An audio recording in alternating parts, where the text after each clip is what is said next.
Hi everyone, I'm Elena. I'm 29 years old. And for the last 4 years, I was the invisible engine running one of the most prestigious boutique marketing firms in Seattle.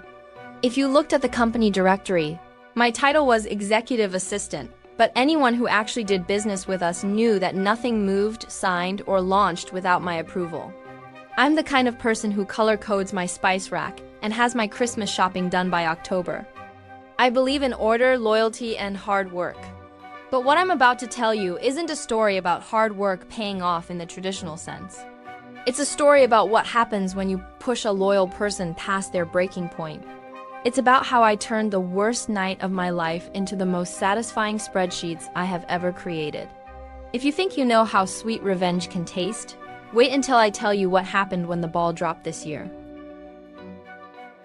The champagne was warm, the music was too loud, and the man who had just destroyed my livelihood was standing 10 feet away from me, raising a crystal flute to toast a record-breaking year, a year that I had built for him. I watched the bubbles rise in his glass, sparkling under the chandeliers of the ballroom. I had spent 3 months booking, decorating, and managing. He was smiling that predatory, white veneered smile that had charmed investors for a decade. He had no idea that in exactly 4 minutes, at the stroke of midnight, the digital infrastructure of his entire life was going to implode. He thought he had discarded me like a used napkin. He didn't realize he had just handed me the match to burn his empire down. And the best part? I was going to watch it burn from the comfort of my couch, wearing pajamas, with a glass of wine that I had actually paid for. To understand why I did what I did, you have to understand the pressure cooker of that December. We were a mid-sized firm, but we handled massive accounts, luxury tech, high-end real estate, legacy brands. The workload was astronomical. My boss, Marcus, had been promising me a promotion for 8 months. He dangled the title of Senior Operations Manager in front of me like a carrot every time I pulled an all-nighter. Or fixed one of his catastrophic mistakes. "Just get us through Q4, Elena," he'd say, clapping a heavy hand on my shoulder. "Once we secure the sterling renewal and pull off the New Year's Eve gala, the director position is yours, plus the bonus. We're talking nearly $20,000. Elena, think of what you could do with that." I did think about it. I thought about it while I was eating vending machine dinners at 9 p.m. I thought about it when I missed my niece's school play because Marcus forgot to renew his passport and needed me to interface with an expedited courier service. I was running on caffeine and the desperate hope that my loyalty was finally going to be recognized. The office was a blur of frantic energy. I was managing the schedules of 6 executives. But Marcus was the sun we all revolved around, a scorching, unpredictable sun that burned anyone who got too close. I wasn't just an assistant. I was the gatekeeper. I held the passwords to the client portal, the administrative keys to the CRM software, and the personal login for the American Express Black Card. I knew where the bodies were buried because I was usually the one handing Marcus the shovel. I never thought I'd be the one digging the grave. Let me introduce you to Marcus. He was 42, handsome in a way that curdled once you heard him speak to waitstaff, and possessed an ego that defied the laws of physics. Marcus didn't just want to be successful, he wanted to be worshipped. He drove a Porsche he leased through the company, wore suits that cost more than my car, and had a habit of taking credit for ideas he hadn't just failed to contribute to, but had actively opposed until they worked. In early December, he walked out of his office, tossing a leather folio onto my desk. "The sterling contract," he announced to the room, though his eyes were fixed on his reflection in the glass partition. "I just closed it, 5-year renewal. The biggest in company history." The office broke into applause. My stomach twisted. I had written that proposal. I had done the market research. I had spent 3 hours on the phone with Mrs. Sterling, the matriarch of the Sterling jewelry empire, calming her down after Marcus missed a scheduled lunch meeting because he was hungover. I had smoothed every ruffle, dotted every I, and practically guided Marcus's hand to the signature line. "That's amazing, Marcus," I said, forcing a smile. "Does this mean the bonus pool is secured?" He looked at me as if I were a smudge on his Italian loafers. Always about the money with you, isn't it, Elena? We need to focus on the gala. The Sterling family will be there. It needs to be perfect. If the gala is a hit, then we talk numbers. He leaned in, his cologne thick and cloying. Don't drop the ball, Elena. I'm counting on you. We're a family here. That word, family, corporates speak for, we will exploit you until you have nothing left to give, and we expect you to be grateful for the opportunity. But I nodded. I adjusted the spreadsheet. I went back to work. I thought if I just worked harder, if I just made him look good one last time, I would be safe. I was so incredibly naive. The day of the gala, December 31st, was a marathon. I had been at the venue since 6 a.m., coordinating florists, sound technicians, and caterers. By 8 p.m., the guests began to arrive. The ballroom was breathtaking, ice sculptures, velvet drapes, a live jazz band. It was the epitome of success. I was wearing a black dress I had bought specifically for this night, ready to celebrate. At 10:30 p.m., Marcus texted me. Meet me in the green room. Bring the guest manifest. I grabbed the tablet and wove through the crowd. I was high on adrenaline. The party was a success. Mrs. Sterling was laughing near the bar. Everything was perfect. I walked into the green room, a small lounge behind the stage. Marcus was pouring himself a glass of insanely expensive scotch. He didn't offer me any. Great party, Marcus, I said. Beaming, Mrs. Sterling is thrilled. It's decent, he muttered, taking a sip. A bit over budget on the flowers, but decent. He turned to face me, leaning against the vanity. Elena, we need to talk about the upcoming year. I've been looking at the projections for Q1. My heart soared. The expansion plan? I have the files ready on. No, he interrupted, his voice devoid of emotion. The budget. We're looking to trim the fat. Streamline operations. He pulled a white envelope from his inside jacket pocket and placed it on the table between us. We're letting you go, Elena, effective immediately. This is your 2-week severance. The room went soundless. The jazz music from the ballroom felt like it was coming from underwater. I don't understand. The promotion, the bonus. You said plans change. He said, checking his Rolex. And honestly, Elena, I need someone with a bit more refined energy for the director role. We've hired Vanessa. She starts on the 2nd. Vanessa. The 22-year-old intern who had started 3 months ago. The one who didn't know how to use a pivot table but laughed loudly at all of Marcus's jokes. You're firing me on New Year's Eve. My voice shook. After I built this party? After the Sterling account? Technically. Your contract ends at midnight, he said with a shrug. It's just business, Elena. Don't make a scene. It would be embarrassing for you. Leave your badge and the company phone on the table. You can collect your personal items on Tuesday when security is here to escort you. He finished his scotch, adjusted his tie, and walked past me. Happy New Year, Elia. The door clicked shut. I stood there, staring at the white envelope. I opened it. A check for 2 weeks of pay, no bonus. No commission on the Sterling deal. Nothing. If you want to see people get what they deserve, make sure you hit that subscribe button, because I was about to teach Marcus a lesson in economics he would never forget. I don't remember walking to the parking lot. I remember the cold wind off the Puget Sound hitting my face, freezing the tears before they could roll down my cheeks. I sat in my Honda Civic, a car I had hoped to trade in next week, and gripped the steering wheel until my knuckles turned white. I watched the valet parking the luxury cars. I saw Marcus through the massive glass windows of the venue, laughing with the board members. His hand on Mrs. Sterling's back. He looked so comfortable. So safe. He had timed this perfectly. By firing me at 10:45 p.m. on New Year's Eve, he ensured I couldn't make a scene in front of the guests without looking like a hysterical woman. He knew the HR department was closed until January 2nd. He knew I would be too shocked to react, but Marcus had made a fatal error. He assumed that because he had stripped me of my title and my badge, he had stripped me of my power. He forgot that I was the one who set up the security protocols.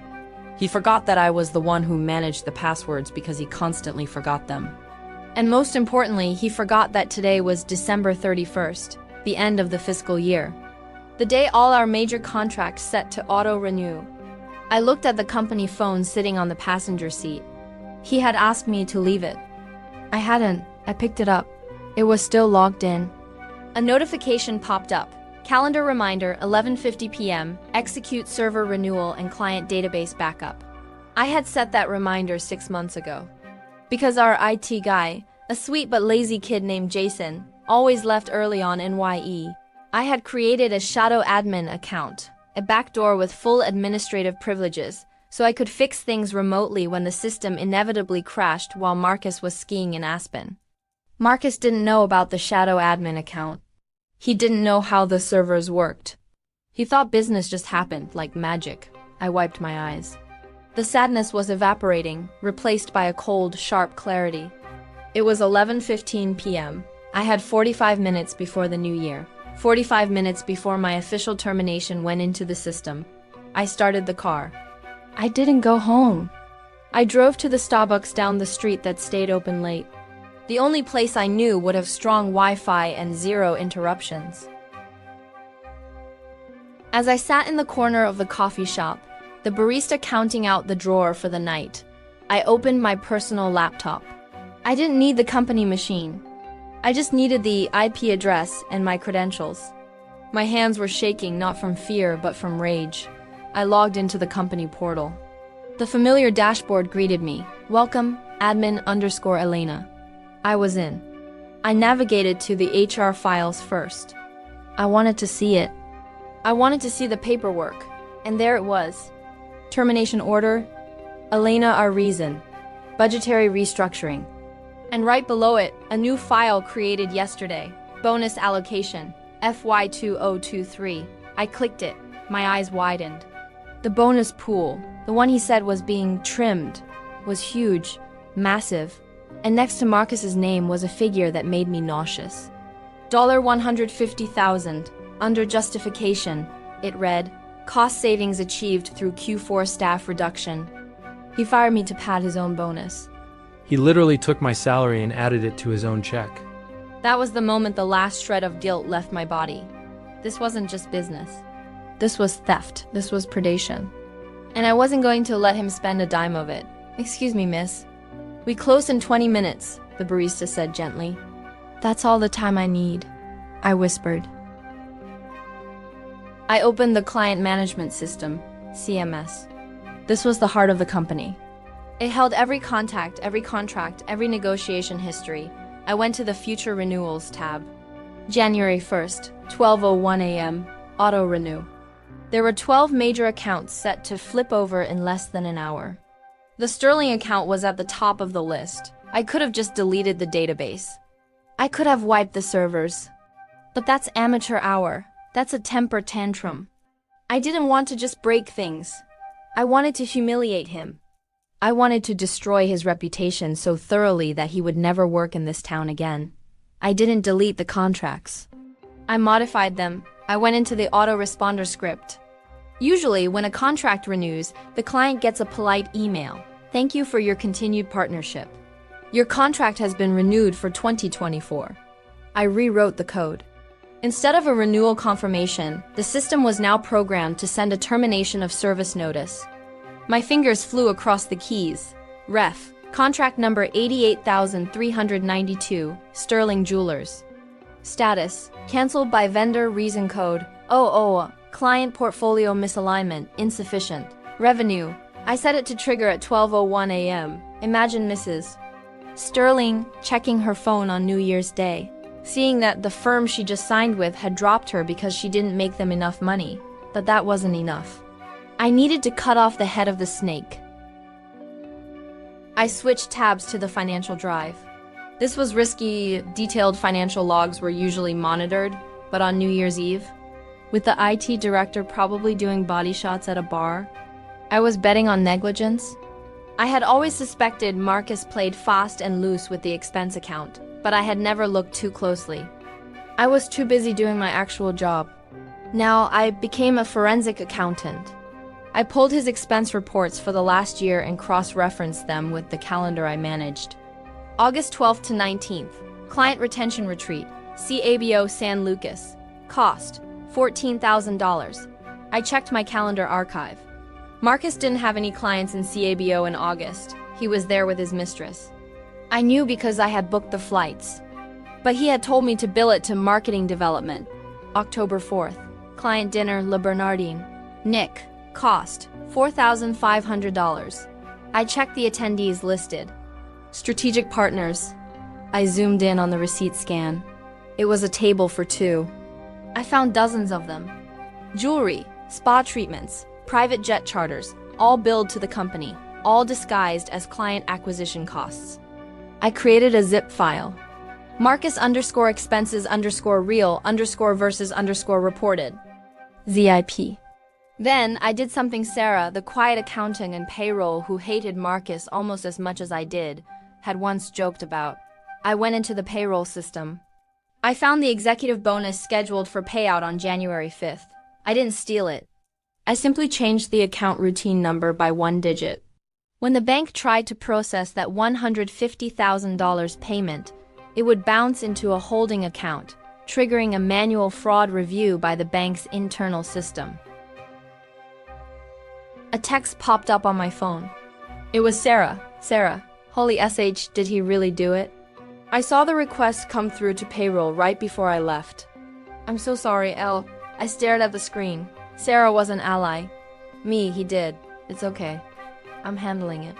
Sarah, handling it how? You're not doing anything crazy, right? Me, define crazy. Sarah, Elle, listen. If you're looking for the smoking gun, check the vendor list for M.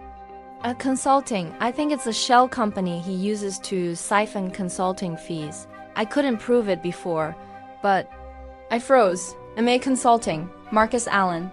I searched the vendor database. There it was. Over the last 2 years, MA Consulting had billed the firm $240,000 for strategy oversight. The address listed was a P.O. box in a strip mall 3 towns over. It wasn't just expense fraud. It was full-blown embezzlement. Do you want anything else? The barista called out, wiping down the counter. No, I smiled, the expression feeling feral on my face. I have everything I need. I downloaded the eMay Consulting invoices. I added them to my zip file. The clock read 11:45 p.m. Suddenly, the screen flickered. A red box appeared. Connection unstable, re-authenticating. My heart hammered against my ribs. Had they caught me? Was Jason, the IT guy, actually monitoring the network? I held my breath. If I got booted now, I couldn't send the final email. The auto cancellations were set, but the evidence file needed to go to the board of directors. Enter 2FA code sent to ending in 88. That was the company phone, the one sitting in my car. The one I didn't bring into Starbucks because I was paranoid about GPS tracking. Damn it, I hissed. I slammed the laptop shut, grabbed my bag, and sprinted out of the coffee shop. The cold air hit me like a physical blow. I fumbled for my keys.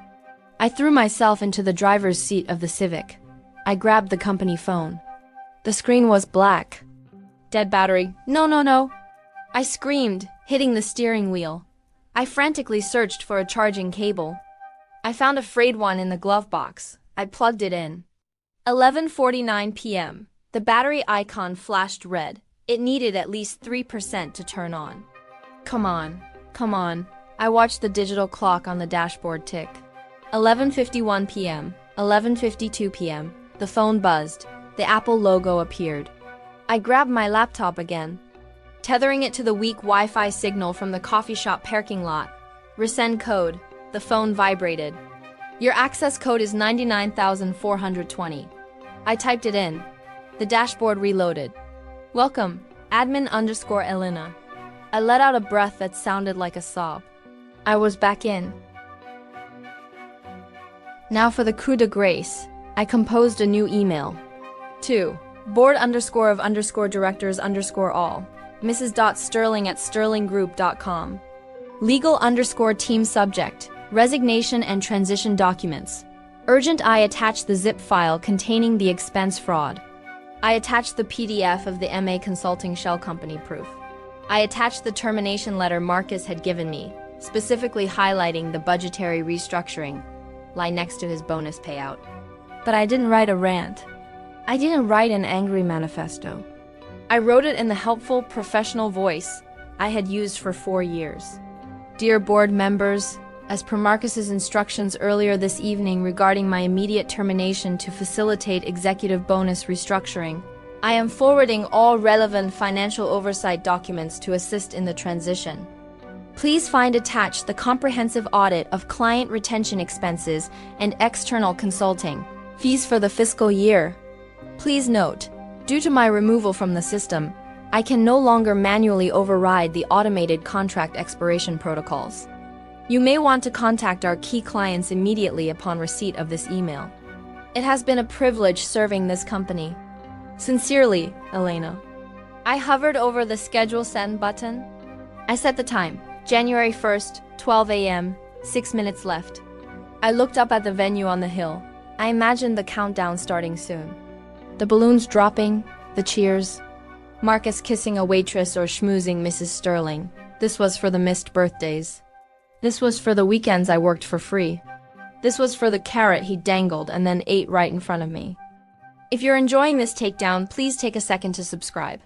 It helps me share more stories like this. And trust me, you want to see how this ends. I sat in the dark car, the heater humming. The dashboard clock turned to 11:59. In the distance, I could hear faint cheering from the city. Fireworks started to pop over the Space Needle, dull thuds echoing off the water. 11 hours, 59 minutes, and 30 seconds. 11 hours, 59 minutes, and 45 seconds. I imagined the sent email flying through the digital ether. Like a stealth bomber, 12 hours, 0 minutes, and 0 seconds. Happy New Year, Marcus. I closed the laptop. I unplugged the company phone, wiped it down with my sleeve, force of habit, and set it on the passenger seat. Then I drove home. I slept for 12 hours. I woke up on January 1st to silence.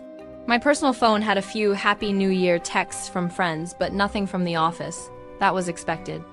No one checks their email on New Year's Day, but around 2 p.m., the cracks started to show. I got a text from Sarah.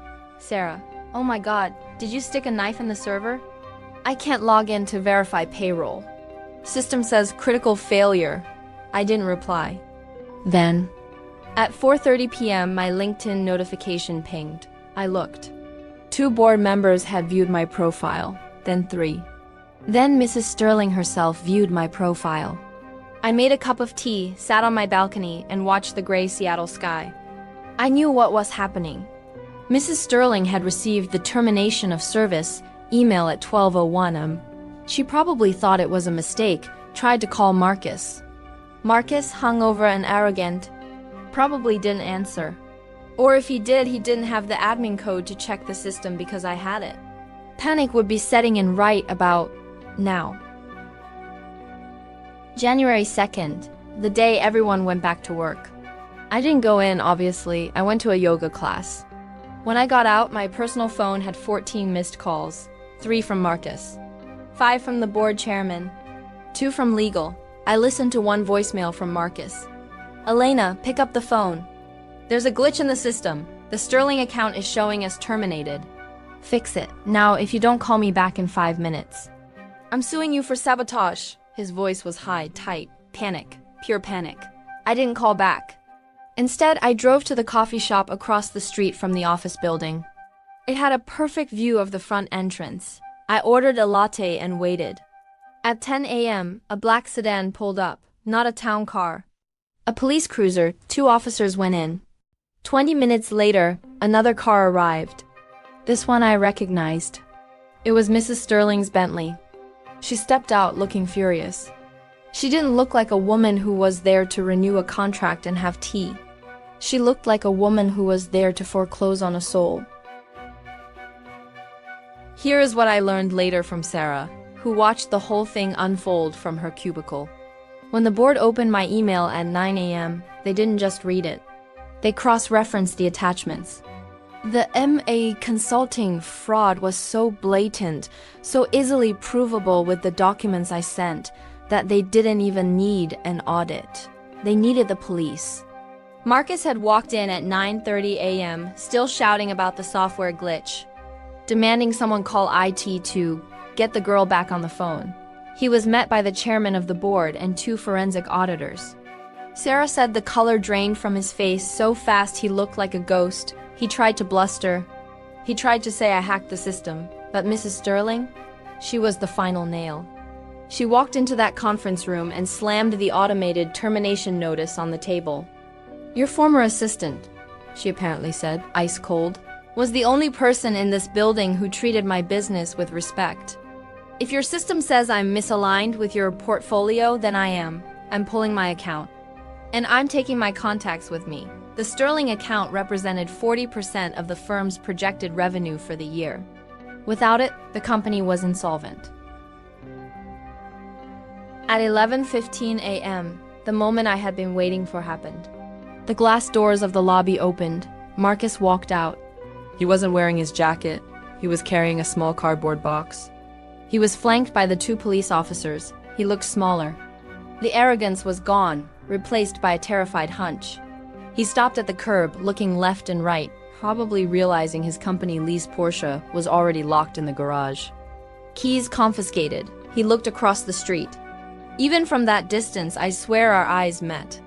I was sitting in the window seat holding my latte. I raised my cup to him, a little toast. Just like the one he had made on New Year's Eve. He looked away. I pulled out my phone. The missed calls had stopped. But I had one new email on my personal account.